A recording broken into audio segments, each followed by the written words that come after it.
European Union and China sparred over geopolitics and economics on Monday when the heads of the bloc's main institutions held video conferences with the Chinese premier and president. EU criticism of a Chinese plan to curb Hong Kong's autonomy, allegations that China has spread disinformation about the coronavirus, and frustration over Beijing's curbs on foreign investors featured prominently in the talks. The atmosphere has become gloomier since the last EU-China summit in April 2019, when both sides pledged unity in the fight to uphold the multilateral order being challenged by US President Donald Trump's America First agenda, and the Europeans claimed progress in urging the Chinese government to pursue fairer economic policies. While that meeting 14 months ago produced a much-hailed EU-China statement, no joint declaration emerged from Monday's deliberations. Also, unlike last year, the Chinese side on Monday opted against a joint press conference with the EU. On this edition of The Big Picture, we will analyze the tensions between EU and China. Joining me on the program today are Mohan Kumar, former ambassador, Pramit Pal Chaudhary, foreign editor of the Hindustan Times, and Professor Gulshan Sachdeva, Center for European Studies, JNU. Thank you to all my guests for joining me on this edition of The Big Picture. Ambassador, I'd like to begin the program with you. What are your initial thoughts of what went down on Monday between China and the EU? So thank you very much for having me on the show. I think it's fair to say that all is not well. For me, more than the virtual summit, it is Angela Merkel, German Chancellor, who has invested heavily in the relationship, and she set great store by the Leipzig summit, which was expected to happen on September 2020. And remember that 2020 was also supposed to be the year of EU-China relations. So now I understand that China has requested a postponement of the Leipzig summit, which was scheduled to take place in September 2020, which Angela Merkel will take it as a very personal affront, frankly. So I really think EU-China, the areas of differences are widening, and we can get a little bit into it if you like, but I would flag just at this stage that there are human rights issues. There is an investment agreement that was going to be negotiated and finalized by September 2020, which will now not happen. And you've got WTO reforms on sustainable development. China's greenhouse gas emissions are plateauing at 2015 level. They are refusing to upgrade their intended nationally determined contributions. EU is very unhappy about that. So I can only see differences. We can get into it after your other panelists speak. The only area of agreement is the Iranian nuclear deal. Apart from that, every other area, and we can talk about it, as I said, differences have widened between EU and China. Okay, all right. So since we're talking about differences, Professor, what are the three biggest contentious issues as far as you are concerned between the EU and China, and what is it that tops the agenda for the European Union? Well, in fact, I think we also need to go slightly beyond the headlines. Both China and EU, they are both economic heavyweights. They have their influence within their own regions and perhaps even beyond. They also both have global ambitions. And in fact, we also need to understand they are also very deeply engaged with each other. If you look today, if you look at the goods and services trade happening between Europe and China, it's about 640 billion euros, which is something, you translate something about $2 billion worth of goods and services being exchanged between EU and China every day. And they do have very strong institutional mechanisms. It's not just only strategic partnership, but also China has strategic partnerships with all major partners, not just in the Western Europe, but also in Central and Eastern Europe, with Hungary, Poland, Czech Republic, Greece, with Serbia, etc. And then, of course, we also have 17+1. So now, if you look at, in fact, all the earlier documents, both released by China and also by the European Union, except for the last one, which, the March 2019 one, where EU said that, China is economic competitor, systemic rival, etc. Now, as I think Ambassador Kumar has rightly mentioned, in the last 2 years, the mood has changed. The areas of disagreements are becoming more and more.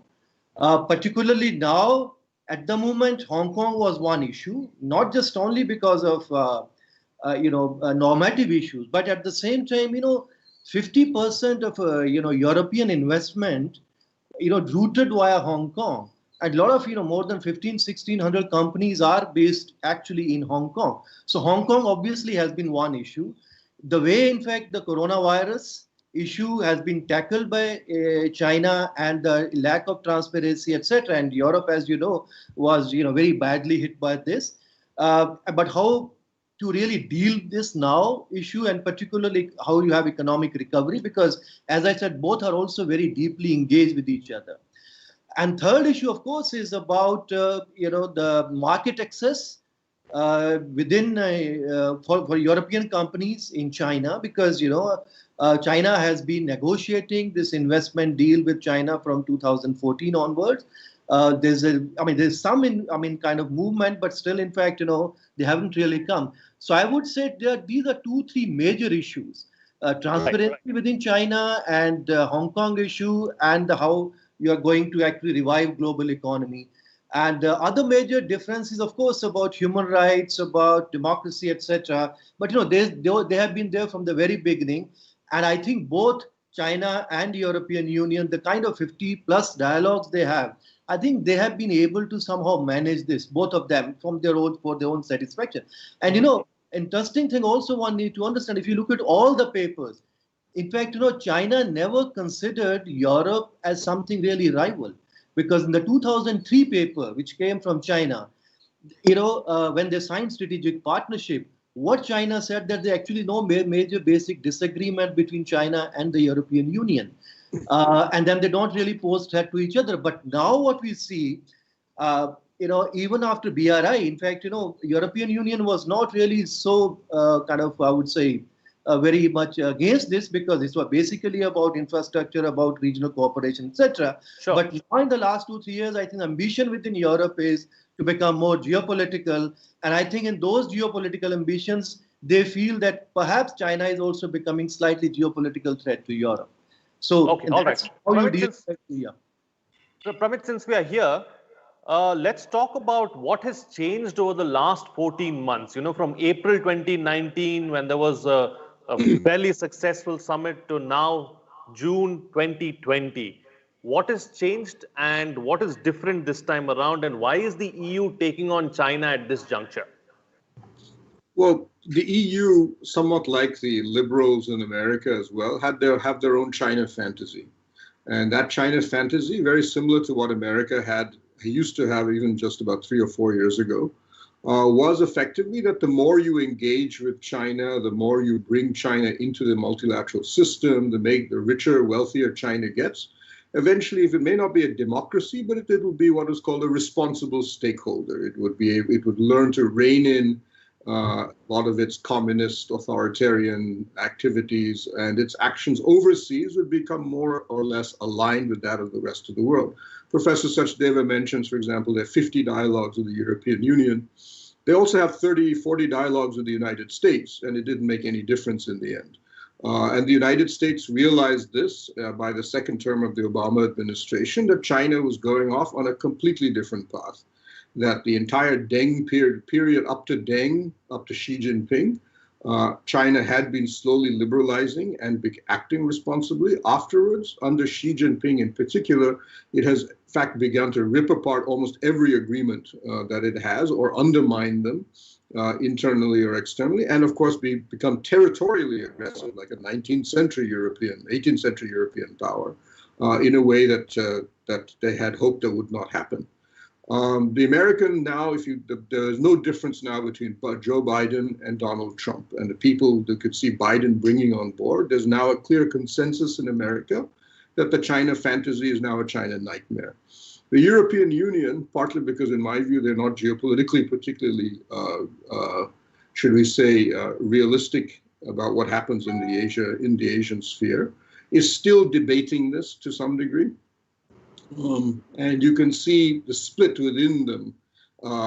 Germany, as has been mentioned, because of it has the largest economic stakes in China, is particularly reluctant to do this. There's an additional factor that the alternative to China, which is the United States, the Germans have become the hate figure with the Trump administration. It's clear Angela Merkel is probably the most disliked world leader by Donald Trump, and I think it's mutual on the other side. And so there's a problem there, especially with the Americans and the Germans in particular. The French, I would argue, have been the most realistic about China, especially when you talk to their officials. They're very clear that they realize that the game is over as far as China is concerned, but they don't know exactly how to wean themselves, if you wish, off of China. And as Professor Sachdeva said, China itself has now built spheres of influence within Europe. Italy, for example, some Central European countries. But on the other hand, a lot of like the Nordic countries, Sweden, for example, has had an almost non-stop running battle with the Chinese on a whole host of fronts. Norway as well. The Nordic countries now are among the most hostile. Britain is not a member of the European Union and also tried to hedge its bets with China, but now you've seen they've just given up. They're throwing Huawei out of their system. So this is the European Union, because of the nature of the European Union, will always take a longer time to recognize or come to a consensus internally. I would argue the trend line is relatively clear. Some years ago, I was talking to the German Foreign Secretary about his relationship with China, and he said, you know, off the record, he said, I'll be frank, the Chinese will talk to us nicely for now because they need us for machine tools, certain types of technology and investment. Once that ends, and that is ending quite rapidly because of and he said himself, the degree of theft that the Chinese are doing of our technology, at that point, China will no longer care what the European Union tells them or even how much money they make from us. And I think we're moving very close to that position, but the European Union hasn't yet crossed that line. Okay, all right. Since we are here, Ambassador, let's talk about, what options the EU really has. Considering that China is, EU's second largest trading partner after the United States, when it comes down to economics, what options does the EU really have? This is something that you touched upon, and this is something that the professor also highlighted in his opening remarks.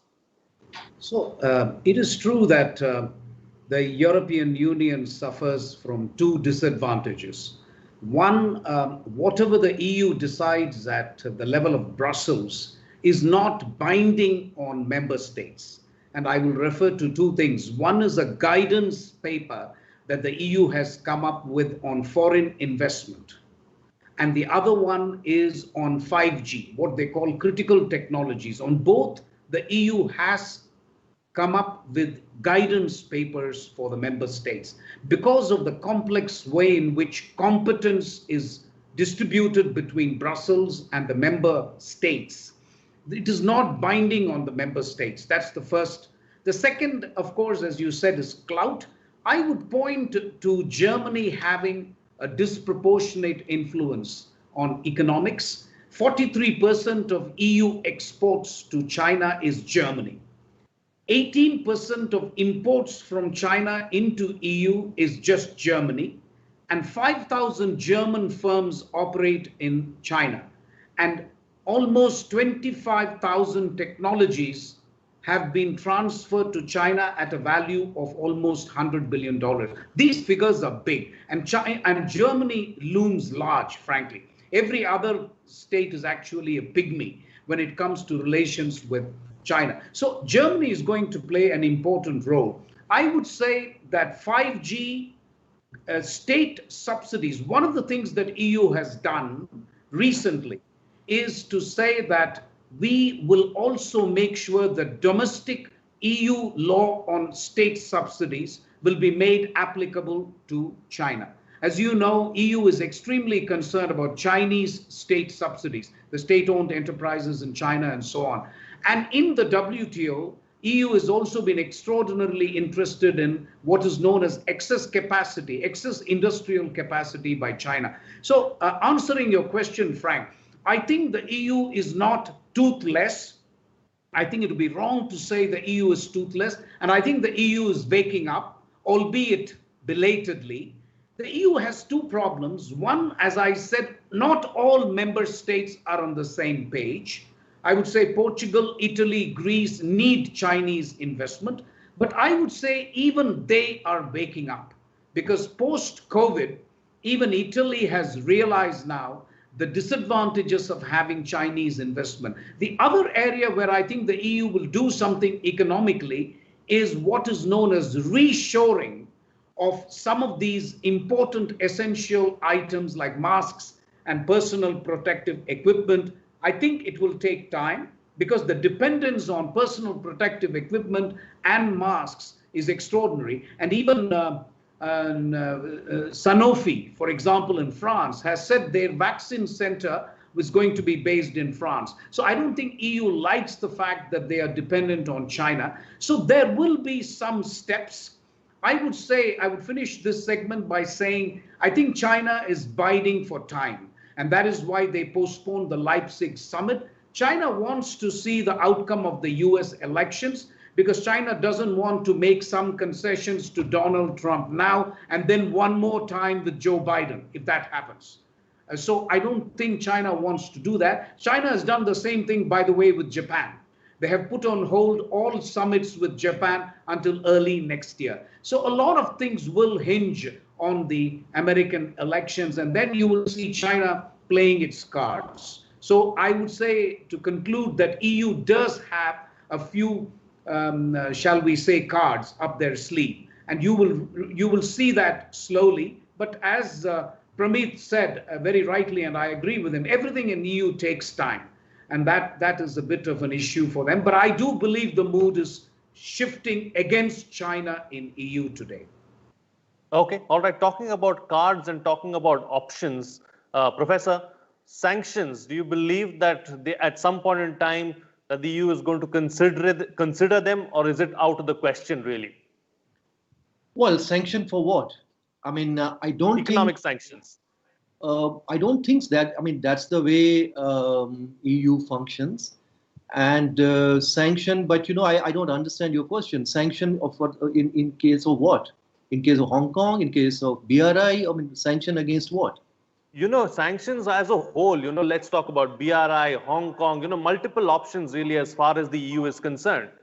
Well, I mean, in that sense, yes. I mean, I think Ambassador Kamal was absolutely right that EU is waking up. And the way the institutional mechanism is within the EU institution, it does take time.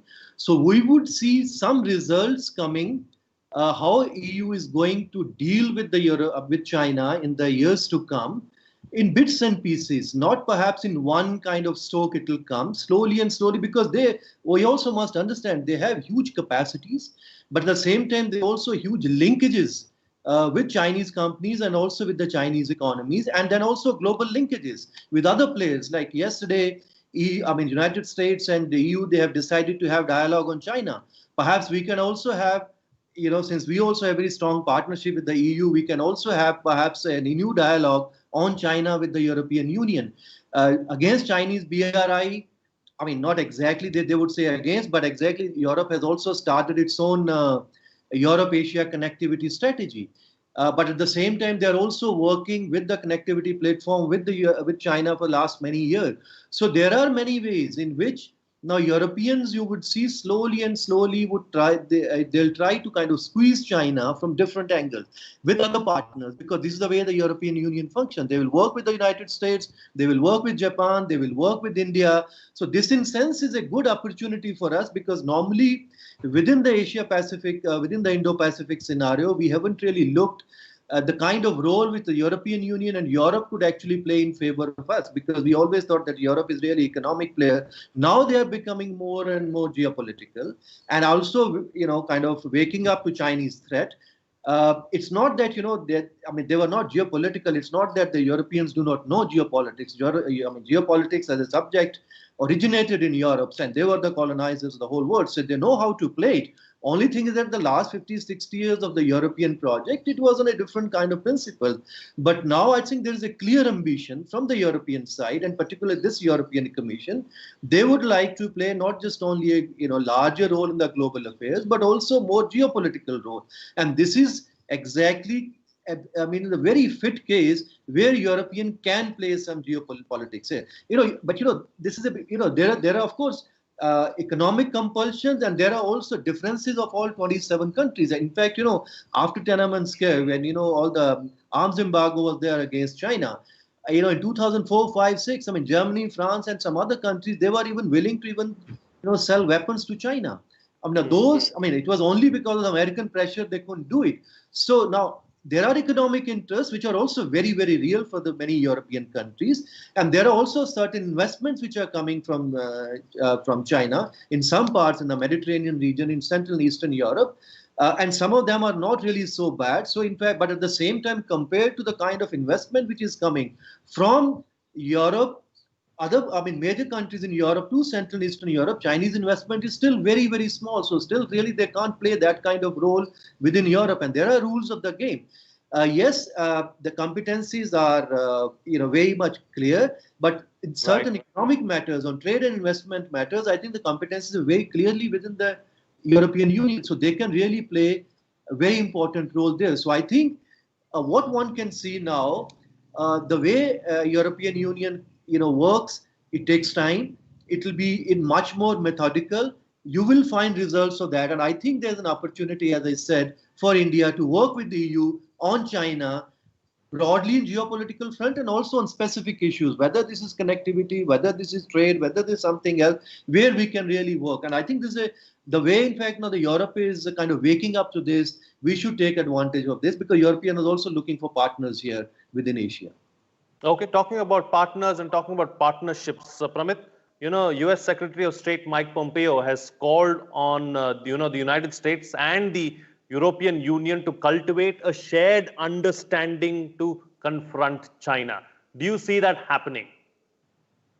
Yes, I think so, because as I said, both of them are now moving towards, or surely the European Union, most of its members are now moving to a view of China that is not completely dissimilar to what the American position, as I mentioned, has already evolved into.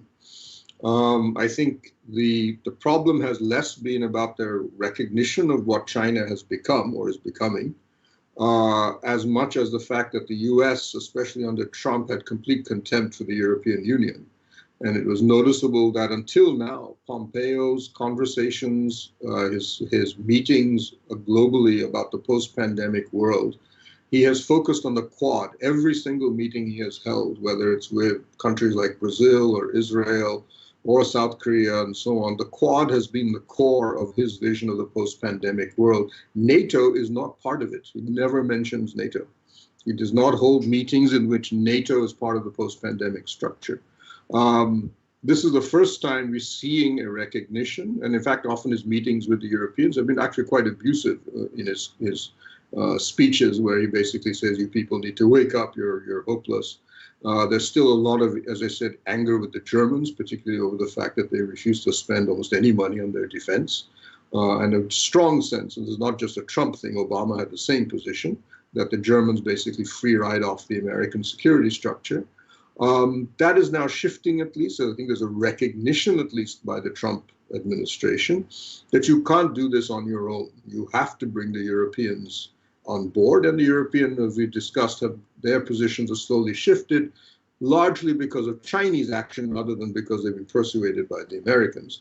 But my sense is, again, when I've talked to European diplomats, is that they're desperately hoping Joe Biden becomes president of the United States in November or January, because then they will be in a position to actually move much closer to back to the United States. After almost, let's say 5 years of an almost, should we say, divorce between the two sides of the Atlantic. And that Biden at least will allow them to, because he will support multilateralism, even though his positions on China will be almost identical to Trump. But also Biden is fundamentally an Atlanticist. He will take Europe seriously and believes Europe is there. The point what's interesting about Pompeo saying that we have to work out a collective understanding on China is that in the past, America and Europe, you wouldn't even have to have a discussion on this. You wouldn't have to say, oh, look, after all this time, we're now going to sit down and try to work out a dialogue. Right. The relationship has divorced itself so much that they actually have to go to something. I mean, India and the US talk about China on a regular basis. And my sense is they talk more about the US. We talk about with China, with the US, more often than the US is prepared to talk with the EU about China. And this is a shift, and it's a good shift, but the real change is going to have to take place. The Europeans are hoping it'll take place after Biden is elected. Okay, all right. Time now to get quick closing comments from all my panelists. I've got 3 minutes left, so giving you all 1 minute each with the best way forward. All right, Ambassador, starting first with you. What do you see happening in the near future? I think regardless of the American election, and I agree that if Biden wins, I mean, the Chinese are on record as saying that they would rather have a Trump re-election for obvious reasons. But my sense is even if Trump gets re-elected, I think the mood is shifting against China, especially in 3 areas. One, strategic investments, I think, will be screened much more in Europe now. The era of China coming in, just buying the family silver is over. Even in Portugal, Italy, and Spain, I see the mood shifting. Second, in the area of essential goods and services like personal protective equipment, vaccines, masks, there will be some reshoring and there will be some break in value chains. And thirdly, I think one needs to watch very carefully what happens in the WTO. There is a leadership vacuum and there have been some candidates, but I would be very surprised if the WTO does not next year start looking at 2 things. One, state subsidies, and secondly, it looks at anti-dumping and other trade remedies. The non-market economy of China continues. EU and US continue to treat China as a non-market economy, and I think that trend will get reinforced as well. Thank you. Okay, all right, Professor. Well, in fact, earlier when they signed strategic partnership, it was kind of labeled as a partnership of the century because 2 major players. But the honeymoon was over very soon. But now what is seeing in the last 2 years, and particularly now in the last few months, there is a lot of suspicion within EU about China and the capacities they have. They can really squeeze China in certain ways. And I think India should really take advantage of the European suspicions about China and build certain partnerships in which we can really work and do certain counterbalancing within Asian kind of theater because we never took Europe very, very seriously as for vis-a-vis China. But now I think the time has come, and Europe is also perhaps getting ready to this. And I think we should take advantage of this, and not just only in connectivity, but many, many other areas. So there are options, more options for us now in the coming years. Right. And Pramit, close the show for us with your quick concluding remark. Well, I think one of the things that Professor Sachdeva and Ambassador Kumar have hinted at, which I think is also important to recognize, that part of the EU-China relationship, a smaller element, is going to have to be an enhanced EU-India relationship. We were supposed to have a summit. There was a plan for our Prime Minister to visit Europe sometime this year. You saw the foreign ministers and the EU High Representative exchange notes, if you wish, in preparation for that. A new concept of a new Central European policy. We've already had a Nordic summit. Plans for a Visegrad summit were being proposed. So there was a broad idea that we would, and part of the reason for that new enhanced relationship, and you can see this in the EU-India strategy paper, is the issue of China. And that's another element of this, which unfortunately the pandemic is now obviously put on hold. Okay, all right. On that note, then I'll call it a wrap on this edition of The Big Picture. Thank you to all my guests for joining me on the program and putting things in perspective for us. Well, the differences between EU and China have clearly widened, is what the panelists are suggesting, and it could be an opportunity for India to step in and really try and fill the void. With that, it's a wrap. See you again next time.